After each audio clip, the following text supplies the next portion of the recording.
Well my dear students, ಈಗಾಗಲೇ ನಿಮಗೆ ಒಂದು ಪ್ಯಾಸೇಜನ್ನು ಹೇಗೆ ಬಿಡಿಸಬೇಕು ಅಂತ ಹೇಳ್ಬಿಟ್ಟು ಲಾಸ್ಟ್ ವಿಡಿಯೋದಲ್ಲಿ ನಾನು ಹೇಳಿದ್ದೆ. ನಿಮಗೆ ಎಕ್ಸಾಮಿನೇಷನ್ಸಲ್ಲಿ ಇನ್ನೊಂದು ಕ್ವಶನ್ ಅದೇ ಥರ ಬರುತ್ತೆ, read the poem and attempt the task ಅಂತಕ್ಕಂಥದ್ದು ಬರುತ್ತೆ. ಇದು ಕೂಡ ಬಹಳ ಸುಲಭವಾಗಿ ನೀವೇನು ಮಾಡ್ಬೋದು, 5 ಅಂಕಗಳನ್ನು ತೊಗೋಬೋದು. ಇದು ಕೂಡ ನಿಮಗೆ 5 ಅಂಕಗಳಿಗೆ ಕೇಳ್ತಾನೆ. ಇಲ್ಲಿ ನೋಡಿ, ಕೆಳಗೆ ಏನಿದೆ ಟಾಸ್ಕ್ಗಳಿದೆ. List the rhyming words in the poem, frame 2 comprehension types of questions, frame 1 true false types of statement, what is the main aim of teaching poetry ಅಂತ ಹೇಳ್ಬಿಟ್ಟಿದೆ. ಈ ಒಂದು ಪೋಯಮನ್ನು 2021 ಕ್ವಶನ್ ಪೇಪರಲ್ಲಿ ಈಗಾಗಲೇ ಕೇಳಿದ್ದಾನೆ.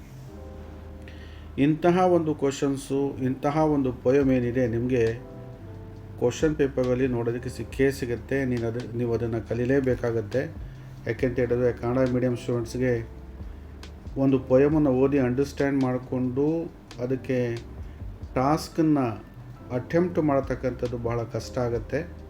ಸೊ ಅದಕ್ಕೆ ನಾನು ಈ ವಿಡಿಯೋ ಮಾಡ್ತಾಯಿದ್ದೀನಿ. ಈ ವಿಡಿಯೋ ನೋಡಿದ್ರೆ ನಿಮಗೆ ಬಹಳ ಸುಲಭವಾಗಿ ನೀವು 5 ಅಂಕಗಳನ್ನು ತೊಗೋಬೋದು. ಇಲ್ಲಿ ನಾನು ಟೆಕ್ನಿಕ್ಸ್ಗಳನ್ನು ಹೇಳ್ಕೊಡ್ತೀನಿ. ನಿಮಗೆ ಈ ಪೋಯಮ್ ಅಂಡರ್ಸ್ಟ್ಯಾಂಡ್ ಆಗಲ್ಲ, ಮೀನಿಂಗ್ ಕೂಡ ಅಂಡರ್ಸ್ಟ್ಯಾಂಡ್ ಆಗಿಲ್ಲ ಅಂತ ಹೇಳಿದ್ರೂ ಕೂಡ 5 ಅಂಕಗಳು ನಿಮಗೇನಾಗಬೇಕು, ಲಭಿಸಬೇಕು. ಆ ಒಂದು ಟೆಕ್ನಿಕ್ಕನ್ನು ಈ ಒಂದು ವಿಡಿಯೋದಲ್ಲಿ ಹೇಳ್ಕೊಡ್ತೀನಿ.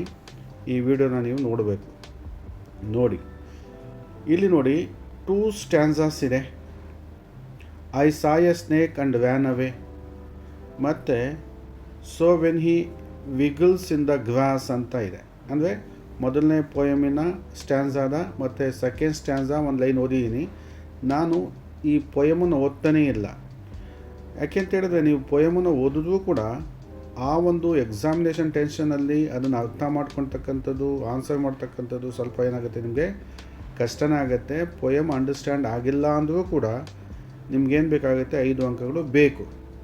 ನಾವೇನು ಮಾಡೋಣ, ಪೊಯಮ್ ಓದೋಕ್ಕಿಂತ ಮುಂಚೆ ಇಲ್ಲಿ ಕ್ವಶನಿಗೆ ಬಂದ್ಬಿಡೋಣ, ಇಲ್ಲಿ ಟಾಸ್ಕಿಗೆ ಬಂದ್ಬಿಡೋಣ. ಏನಿದೆ task? List the rhyming words in the poem ಅಂತ ಇದೆ. ನೋಡಿ, ಕ್ವಶನ್ ನಂಬರ್ ಎ ಏನಿದೆ, ರೈಮಿಂಗ್ ವರ್ಡ್ಸನ್ನು ಪಟ್ಟಿ ಮಾಡಿ ಅಂತ ಇದೆ. ರೈಮಿಂಗ್ ವರ್ಡ್ಸ್ ಅಂದರೆ ನಿಮ್ಗೆ ಈಗಾಗಲೇ SSLCನಲ್ಲಿ PUCನಲ್ಲಿ ಈಗಾಗಲೇ ಹೇಳ್ಕೊಟ್ಟಿಲ್ಲ ಅಂತ ಹೇಳಿದ್ರೆ ನೋಡಿ, ನಾನು ಇಲ್ಲಿ ಹೇಳ್ತಾ ಇದ್ದೀನಿ. ಯಾವುದೇ ಪೊಯಮಿನ ಕೊನೆಯ ಪದ ಏನಾಗಿರುತ್ತೆ ರೈಮಿಂಗ್ ವರ್ಡ್ಸಿಗೆ ಬರುತ್ತೆ. ನೋಡಿ, ಅವೇ ಅಂತ ಇದೆ, ಇಲ್ಲಿ ಸೇ ಅಂತ ಇದೆ. ಅಂದರೆ AY ಇಂದ ಕೊನೆಗೊಳ್ತಾ ಇದೆ, ಸೌಂಡು ಸೇಮ್ ಇದೆ, ಲೆಟರ್ಸ್ ಕೂಡ, ಆಲ್ಫಾಬೆಟ್ಸ್ ಕೂಡ ಸೇಮ್ ಇದೆ. ಅವೇ ಸೇ, ಇಂತಹ ಒಂದು ಜೋಡಿ ಪದವನ್ನು ನಾವೇನಂತೀವಿ, ರೈಮಿಂಗ್ ವರ್ಡ್ಸ್ ಅಂತ ಹೇಳ್ತೀವಿ ಇಂಗ್ಲೀಷಲ್ಲಿ. ನಿಮಗಾಗಲೇ ಇದು ಗೊತ್ತಿಲ್ಲ ಅಂದರೆ ನೋಡ್ಕೊಳ್ಳಿ. ಇಲ್ಲಿ ನೋಡಿ, ಥರ್ಡ್ ಲೈನ್ ಗುಡ್ ಫುಡ್. ಅದೇ ಥರ ಗ್ರಾಸ್, ಪಾಸ್, ಮಿಸ್ಟೇಕ್, ಸ್ನೇಕ್. ಅವನು ಇದು ಎಷ್ಟು ಅಂಕಗಳು ಕೇಳಿದಾನೆ ನೋಡ್ಕೊಡಿ. ಅವನು ಕೇಳಿರ್ತಕ್ಕಂಥದ್ದು 1 ಅಂಕಕ್ಕೆ ನೀವೇನು ಮಾಡಬೇಕು, ಯಾವುದಾದ್ರೂ 2 ಜೋಡಿ ಪದಗಳನ್ನು ಹಾಕಿ, ಸುಲಭವಾಗಿರ್ತಕ್ಕಂಥದ್ದನ್ನು ಹಾಕಿ. ನೋಡಿ ಯಾವುದಿದೆ, ಮೊದಲನೇ ಸ್ಟ್ಯಾನ್ಸಲ್ಲಿ ನೋಡೋಣ. ನೀವೇನು ಮಾಡಬೇಕು, ಅವೇ, ಅದರ ಮುಂದೆ ಸೇ, ಇದೇನಾಯಿತು, 1 ಜೋಡಿ ಪದ ಆಯಿತು. ಸೆಕೆಂಡ್ ಒಂದು ತೊಗೊಳ್ಳಿ, ಹಂಗೆ ಗುಡ್ ಮತ್ತು ಫುಡ್, ಇದೆರಡು ಆಯಿತು. ಇಷ್ಟನ್ನೇ ಮಾಡಿ, 1 ಮಾರ್ಕ್ಸಿಗೆ ಅಂತ ಹೇಳಿದ್ರೆ ನೀವು ಇಷ್ಟನ್ನೇ ಮಾಡಬೇಕಾಗತ್ತೆ. ಮೊದಲನೇ ಸ್ಟ್ಯಾನ್ಸ್ ಅದು ನೀವೇನು ತೊಗೊಳ್ಳಿ, ರೈಮಿಂಗ್ ವರ್ಡ್ಸ್ ತೊಗೊಳ್ಳಿ. ರೈಮಿಂಗ್ ವರ್ಡ್ಸ್ ಈಗಾಗಲೇ ನಿಮಗೆ ಗೊತ್ತಾಗಿದೆ ಅಂತ ಅನಿಸುತ್ತೆ. ಸೇಮ್ ಸ್ಪೆಲ್ಲಿಂಗಿಂದ ಎಂಡ್ ಆಗುತ್ತೆ, ಸೇಮ್ ಸೌಂಡಿಂದ ಎಂಡ್ ಆಗುತ್ತೆ, ಸೆಂಟೆನ್ಸಿನ ಕೊನೆಯ ಭಾಗದಲ್ಲಿ ಬರುತ್ತೆ. ಎಲ್ಲಿ? ಪೊಯಮಲ್ಲಿ. ನೋಡಿ, ಇಲ್ಲಿ ಅವೇ ಇದೆ, ಸೇ ಇದೆ, ಗುಡ್ ಇದೆ, ಫುಡ್ ಇದೆ. ಈ ಅವೇ ಸೇ ಅಂತಕ್ಕಂಥದ್ದು 1 ಜೋಡಿ ಪದ ಆದರೆ, ಗುಡ್ ಫುಡ್ ಇನ್ನೊಂದು ಆಗುತ್ತೆ. ಇಲ್ಲಿ ಗ್ರಾಸ್ ಮತ್ತು ಪಾಸ್ ಆಗುತ್ತೆ. ಮಿಸ್ಟೇಕ್, ಸ್ನೇಕ್ಸ್ ಅಂತ ನಾವು ತೊಗೋಬೋದು.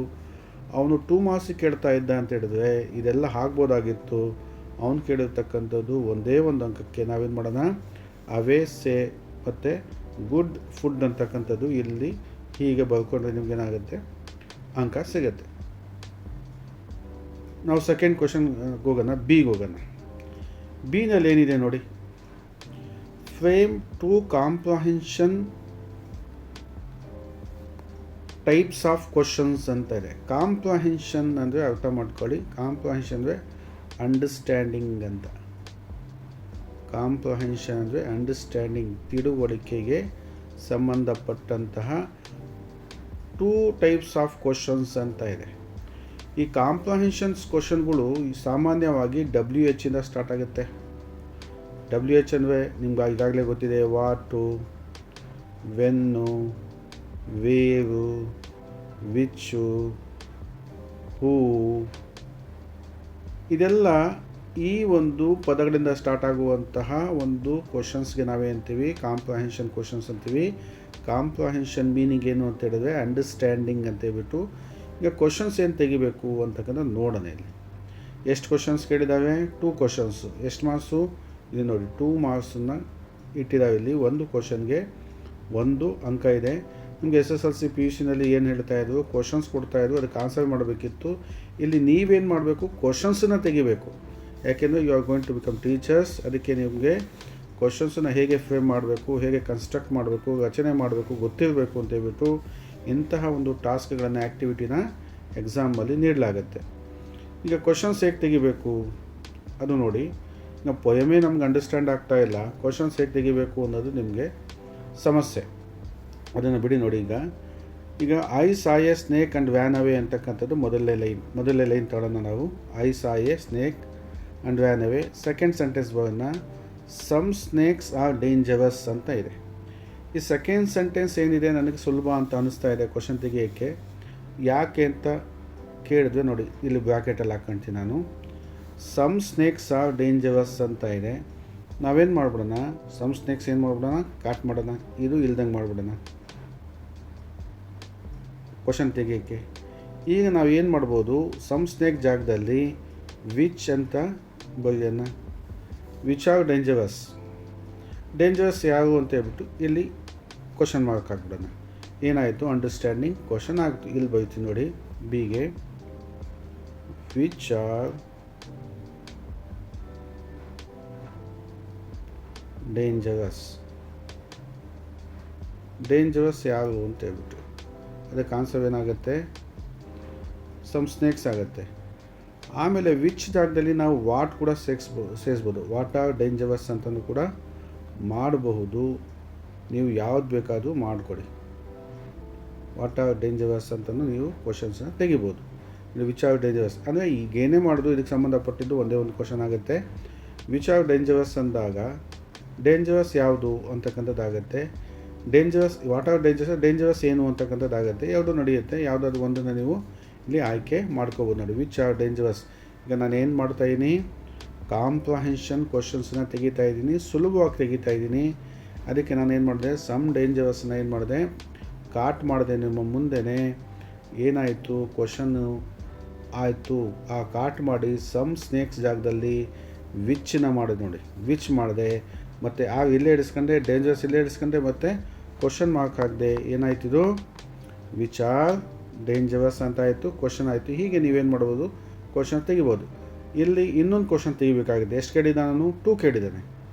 2 ಕೇಳಿದ್ದಾನೆ. ಏನು ಮಾಡಬೇಕೀಗ ಅಂದರೆ ನೋಡಿ, mother says that kind is good ಅಂತ ಇದೆ, but mother says that kind is good ಅಂತ ಇದೆ. ನಾವು ಏನು ಮಾಡ್ಬೋದು, ಮದರಿಂದ ತೊಗೊಂಡು ಇಲ್ಲಿ ತೊಗೋಬೋದು. ಈ ಒಂದು ಸೆಂಟೆನ್ಸ್ನ ತೊಗೊಳೋಣ. ಈಗೇನು ಮಾಡೋಣ, ನಾವು ವಾಟನ್ನ ತಗೊಳ್ಳೋಣ. ಬಿನಲ್ಲಿ ಇದು ಕ್ವಶನ್ 1 ಆಯಿತು. ಕ್ವಶನ್ 2ನ ನಾವೇನು ಮಾಡೋಣ ನೋಡಿ, ಹೇಗೆ ಕ್ವಶನ್ ತೆಗಿತಾ ಇದ್ದೀನಿ ಅಂತಕ್ಕಂಥದ್ದು. ಯಾಕೆ ನಾನು ಸುಲಭವಾಗಿ ಕ್ವಶನ್ಸನ್ನ ತೆಗಿತಾ ಇದ್ದೀನಿ ಅಂತ ಹೇಳಿದ್ರೆ, ಕನ್ನಡ ಮೀಡಿಯಮ್ ಸ್ಟೂಡೆಂಟ್ಸ್ಗೆ ಈಸಿ ಆಗಲಿ ಅಂತ ಹೇಳ್ಬಿಟ್ಟು. ಇನ್ನೂ ಡಿಫಿಕಲ್ಟಾಗಿ ನಾನು ತೆಗಿಬೋದು, ನಿಮ್ಗೆ ಏನಾಗುತ್ತೆ, ಕಾಂಪ್ಲೆಕ್ಸ್ ಆಗುತ್ತೆ, ಮತ್ತು ಈ ಕ್ವಶನ್ ಅಟೆಂಪ್ಟ್ ಮಾಡೋದೇ ಬಿಟ್ಬಿಡ್ತೀವಿ. ಅದಕ್ಕೆ ಭಾಳ ಈಸಿಯಾಗಿರ್ತಕ್ಕಂಥ ಕ್ವಶನ್ಸನ್ನ ತೆಗಿಯೋಕ್ಕೆ ಹೋಗ್ತಾಯಿದ್ದೀನಿ ನೋಡಿ. ಇಲ್ಲಿ ಮದರ್ ಸೇಸ್ ಅಂತ ಇದೆ. ನಾವೇನು ಮಾಡೋಣ, ವಾಟ್ ಅಂತ ಸೇರಿಸ್ಕೊಳ್ಳೋಣ. ಸೇಸ್ಗೆ ಏನು ಮಾಡೋಣ, ಕ್ವಶನ್ ಮಾರ್ಕನ್ನು. What mother says in the poem. ಮುಗೀತು. ವಾಟ್ ಮದರ್ ಸೇಸ್ ಮತ್ತು ಇಲ್ಲೇ ಕ್ವಶನ್ ಮಾರ್ಕ್ ಹಾಕೋದು ನಡೆಯುತ್ತೆ. ನಿಮಗೆ ಸ್ವಲ್ಪ ಇನ್ನು ಬೇಕು ಅಂತ ಅನಿಸಿದ್ರೆ ನೀವೇನು ಮಾಡು, ಇನ್ ದ ಪೊಯಮ್ ಅಂತ ಹಾಕೋದು. What mother says in the poem ಅಂತ ಹಾಕ್ಕೊಂಡು ನೀವು ಕ್ವಶನ್ ಮಾರ್ಕನ್ನು ಹಾಕ್ಕೋಬೋದು. ಈಗ ನೋಡಿ, ವಿಚ್ ಆರ್ ಡೇಂಜರಸ್ ಒಂದಾಯಿತು. What mother says in the poem. In the poem ನಿಮಗೆ ಆಪ್ಷನ್ನು ಕ್ವಶನ್ ಮಾರ್ಕ್ ಇಲ್ಲೇ ಹಾಕ್ಬೋದು, ವಾಟ್ ಮದರ್ ಸೇಸ್ ಅಂತ ಹೇಳ್ಬಿಟ್ಟು. ಇದಕ್ಕೂ ಒಂದು ಅಂಕ ಬರುತ್ತೆ. ಇದು ಸುಲಭವಾಗಿ ನೀವು ಮಾಡ್ಬೋದು. ಈಗ ನಿಮ್ಗೇನು ಅನ್ನಿಸ್ತಾ ಇದೆ, ಮಾಡ್ಬೋದು ಅಂತ ಅನ್ನಿಸ್ತಾ ಇದೆ. ನಿಮ್ಗೆ ಇನ್ನೊಂದು ಆಪ್ಷನ್ ಕೊಡ್ತೀನಿ. ಇದೇನೂ ಪೊಯಮ್ ಅರ್ಥನೇ ಆಗಿಲ್ಲ, ನಿಮಗೆ ಏನೂ ಗೊತ್ತಾಗ್ತಾ ಇಲ್ಲ.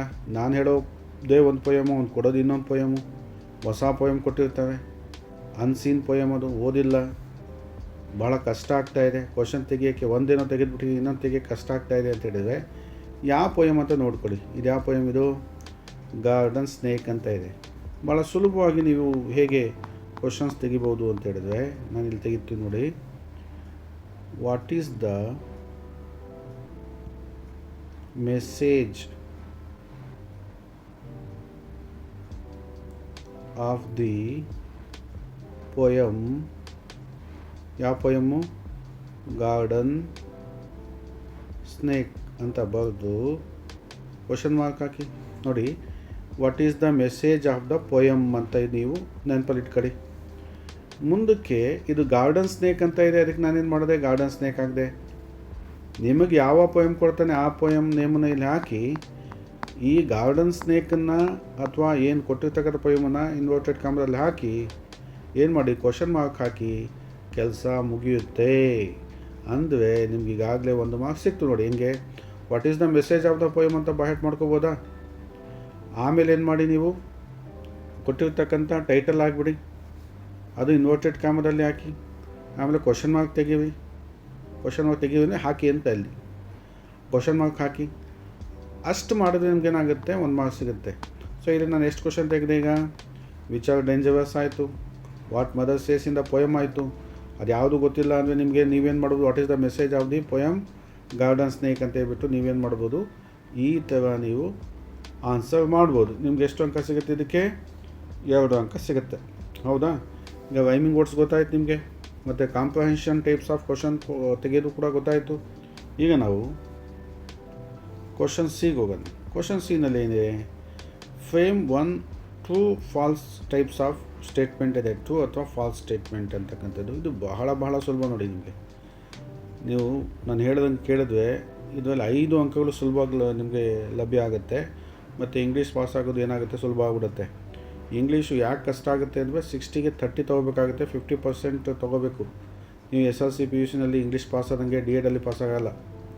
ಯಾಕೆಂತ ಹೇಳಿದಲ್ಲಿ 50% ಇರುತ್ತೆ, 60ಗೆ 30ನೇ ತೊಗೋಬೇಕು, ಇಲ್ಲಾಂದರೆ ಫೇಲ್ ಆಗಿಬಿಡುತ್ತೆ. ಬೇರೆ ಸಬ್ಜೆಕ್ಟ್ ಪಾಸ್ ಆಗುತ್ತೆ, ಇಂಗ್ಲೀಷ್ ಏನಾಗುತ್ತೆ ಉಳ್ಕೊಂಬಿಡುತ್ತೆ, ಭಾಳ ಕಷ್ಟ ಆಗಿಬಿಡುತ್ತೆ. ಅದಕ್ಕೆ ನೀವೇನು ಮಾಡಬೇಕು, ಪ್ರೀವಿಯಸ್ ಕ್ವಶನ್ ಪೇಪರ್ಸ್ನ, ಓಲ್ಡ್ ಕ್ವಶನ್ ಪೇಪರ್ಸ್ನ ಏನು ಮಾಡಬೇಕು, ಅದನ್ನು ಸಾಲ್ವ್ ಮಾಡಬೇಕು, ಈ ವಿಡಿಯೋ ನೋಡಬೇಕು, ಮತ್ತು ಗೊತ್ತಾಗದಲ್ಲೇ ಇರ್ತಕ್ಕಂಥದ್ದನ್ನು ಪದೇ ನೀವು ನೋಡಿ ಅದನ್ನು ಪ್ರಾಕ್ಟೀಸ್ ಮಾಡ್ಕೋಬೇಕು. ಸೊ ಇಲ್ಲಿ ಕ್ವಶನ್ ಏನಿದೆ? Frame 1 true false types of statement ಅಂದರೆ ಟ್ರೂ ಫಾಲ್ಸ್ ಟೈಪ್ ಸ್ಟೇಟ್ಮೆಂಟನ್ನು ತೆಗೀವಿ ಅಂತ ಇದೆ. ಈಗ ಒಂದು ಸ್ಟೇಟ್ಮೆಂಟನ್ನು ಕೊಟ್ಟು ಅದು ಟ್ರೂನ ಫಾಲ್ಸಾ, ಸವಿನ ತಪ್ಪು, ಹಂಗೆ ಮಾಡಬೇಕು. ಇದು ಬಹಳ ಸುಲಭ ನೋಡಿ. ಯಾವುದಾದ್ರು ಒಂದು ಸೆಂಟೆನ್ಸ್ ತೊಗೊಳ್ಳಿ ಚೆನ್ನಾಗಿರೋದು. ಸಮ್ ಸ್ನೇಕ್ಸ್ ಆರ್ ಡೇಂಜರಸ್ ಅಂತ ಇದೆ. ಇದೇ ಸ್ಟೇಟ್ಮೆಂಟ್ ನೋಡಿ ಅದನ್ನೇ ಬರ್ಕೊಂಡೆ ಸೇಮ್ ನಾನು. ಕ್ವಶನ್ ಸಿ, ಅದು ಕ್ವಶನ್ ಸಿಗೆ ಏನು ಮಾಡಿಕೊಂಡೆ, ಸಮ್ ಸ್ನೇಕ್ಸ್ ಆರ್ ಡೇಂಜರಸ್ ಅಂತ ನಾನು ಬರ್ಕೊಂಡೆ. ಇದರ ಮುಂದೆ ಟ್ರೂ ಫಾಲ್ಸ್ ಅಂತ ಹಾಕಿ ಕೆಲಸ ಮುಗೀತು. ಇದು ನೀವು ಕರೆಕ್ಟಾಗಿ ಬರ್ಕೊಳ್ಳಿ. ಇಲ್ಲಿ ನೋಡಿ, ಸಮ್ ಸ್ನೇಕ್ಸ್ ಆರ್ ಡೇಂಜರಸ್ ಎಲ್ಲಿದೆ ಸೆಂಟೆನ್ಸು ಎಲ್ಲಿದೆ? ಇಲ್ಲಿದೆ ನೋಡಿ. ಈ ಸೆಂಟೆನ್ಸನ್ನು ಯಾವುದಾದ್ರು ಒಂದು ಬ್ಯೂಟಿಫುಲ್ ಆಗಿರ್ತಕ್ಕಂಥ ಸೆಂಟೆನ್ಸನ್ನು, ಕಂಪ್ಲೀಟ್ ಸೆಂಟೆನ್ಸನ್ನು ಏನು ಮಾಡಿ ನೀವು ಇಳಿಸ್ಕೊಳ್ಬೇಕು. ಸಮ್ ಸ್ನೇಕ್ಸ್ ಆರ್ ಡೇಂಜರಸ್ ಅಂತ ಹೇಳ್ಬಿಟ್ಟು ಅದರ ಮುಂದೆ ಏನು ಮಾಡಿಬಿಡಿ, ನೀವು ಮುಂದೆ ಏನು ಮಾಡಬೇಕು, ಟ್ರೂ ಫಾಲ್ಸ್ FALSE ಅಂತ ಬರೆದು ಸಾಕು. ಏನಾಯಿತು? ಕ್ವಶನ್ ನಂಬರ್ ಸಿಗೆ ಆನ್ಸರ್ ಆಯಿತು. ನಿಮ್ಗೆ ಎಷ್ಟು ಅಂಕ ಬಂತು? 1. ನೀವು ಮಾಡಿದ್ದೇನು? ಪೊಯಮಲ್ಲಿ ಇರ್ತಕ್ಕಂಥ ಒಂದು ಸೆಂಟೆನ್ಸ್ ತೊಗೊಂಡ್ರಿ, ಅದರ ಮುಂದೆ ಏನು ಹಾಕಿದ್ವಿ? True falls. ಮುಗಿತಲ್ಲ ಕೆಲಸ. ನೀವೇನು ಮಾಡ್ತಾಯಿದ್ದೀವ? ಟ್ರೂ ಫಾಲ್ಸು ಸ್ಟೇಟ್ಮೆಂಟಿನ ತೆಗಿತಾ ಇದ್ದೀವ, ಕ್ವಶನ್ ಮಾಡ್ತಾಯಿದ್ದೀವ, ಅಷ್ಟೇ. ಇಲ್ಲಿ ಕೆಲಸ ಮುಗೀತು. ನಿಮಗೆ ಇಲ್ಲಿ 1 ಅಂಕ ಸಿಕ್ತು. ಇಷ್ಟೇ ಮಾಡಬೇಕಾಗಿರೋದು. ಆಮೇಲೆ ನಾವೇನು ಮಾಡೋಣ, ನೆಕ್ಸ್ಟ್ ಡಿಗೆ ಹೋಗೋಣ. ಡಿನಲ್ಲಿ ಏನಿದೆ, what is main aim of teaching poetry. ನಾವು ಟೀಚಿಂಗ್ ಪೊಯೆಟ್ರಿಯನ್ನು ಯಾಕೆ ಮಾಡ್ತೀವಿ ಅಂತಕ್ಕಂಥದ್ದಿದೆ. ಅಂದರೆ ನಾವು ಲೆಸನ್ ಮಾಡೋದಕ್ಕೂ ಮತ್ತು ಪೊಯಮ್ ಮಾಡೋದಕ್ಕೂ ವ್ಯತ್ಯಾಸ ಇರುತ್ತೆ. ಲೆಸನ್ ಮಾಡೋ ಉದ್ದೇಶ ಏನಾಗಿರುತ್ತೆ ಅಂತ ಹೇಳಿದ್ರೆ, ಮಕ್ಕಳಲ್ಲಿ ಲ್ಯಾಂಗ್ವೇಜ್ ಸ್ಕಿಲ್ಸ್ ಏನಾಗಲಿ ಡೆವಲಪ್ ಆಗಲಿ ಅಂತ ಹೇಳ್ಬಿಟ್ಟು. ಯಾವುದು ಲ್ಯಾಂಗ್ವೇಜ್ ಸ್ಕಿಲ್ಸು LSRW ಅಂತ ಇದೆ, ಲಿಸ್ನಿಂಗು, ಸ್ಪೀಕಿಂಗು, ರೀಡಿಂಗ್, ರೈಟಿಂಗು. ಆದರೆ ಪೊಯಮನ್ನು ಯಾಕೆ ಟೀಚ್ ಮಾಡ್ತೀವಿ, ಪೊಯಮ್ನ ಟೀಚ್ ಮಾಡುವಾಗ ಮುಖ್ಯ ಉದ್ದೇಶ ಏನು, ಏನು ಅಂತಕ್ಕಂಥದ್ದು ಕೇಳಿದ್ದಾನೆ. ಇಲ್ಲಿ ಇದು ಆವಾಗವಾಗ ಈ ಒಂದು ಕ್ವಶನ್ ಬರ್ತಾನೆ ಇರುತ್ತೆ. ಯಾವುದೇ ಪೊಯಮ್ ಆಗಲಿ, ಪೊಯಮನ್ನು ಟೀಚ್ ಮಾಡುವಂಥ ಉದ್ದೇಶ ಒಂದೇ ಆಗಿರುತ್ತೆ. ನೋಡಿ, ಡಿಗೆ ಇಲ್ಲಿ ಆನ್ಸರ್ ಮಾಡ್ತೀನಿ. ಇಲ್ಲಿ 1 ಮಾರ್ಕ್ಸ್ ಇದೆ. ಇಲ್ಲಿ 1 ಏಮ್ ಬರೆದ್ರೆ ಸಾಕಾಗುತ್ತೆ. ನಾನು ಕೆಲವೊಂದು ನಿಮ್ಗೆ ಹೇಳ್ತೀನಿ. ಏನಕ್ಕೆ ನಾವು ಪೊಯಮನ್ನು ಟೀಚ್ ಮಾಡ್ತೀವಿ ಮಕ್ಕಳಿಗೆ ಅಂದರೆ, ಟು ಡೆವಲಪ್, ಈ 2 ಅಂತ ಹಾಕ್ಕೊಳ್ಬೇಕಾದ್ರೆ,